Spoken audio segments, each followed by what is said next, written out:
Hello everyone, welcome back. In this part, we're going to talk about JavaScript number methods. First, let's say we have some number right here, which has decimals, and here I want to console log my number, as you see. And if we run, we got our number right here. The first method that we're going to work with that is our toString method.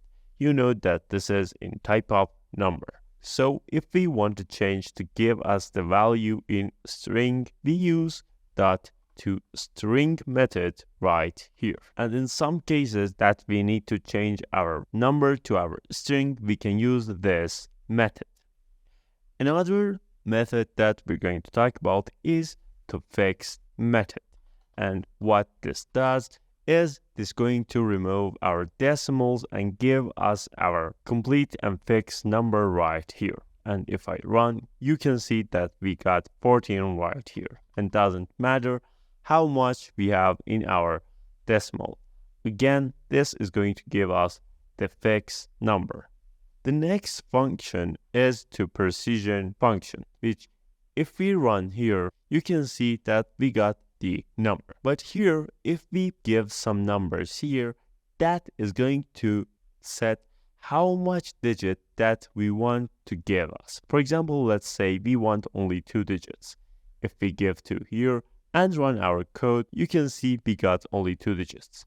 If we say we want 5 of them, we got this decimal number. And we can do this for anything that we want.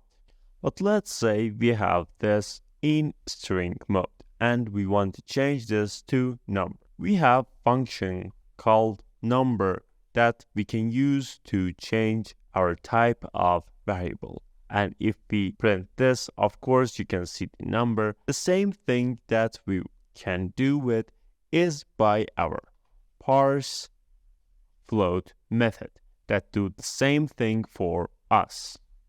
But if we want only the fixed part, we can do either this tofixed method after this, which gives us this value, or we can use another function of parseint, which this int stands for integer. And if we run, you can see we got this 14 only here.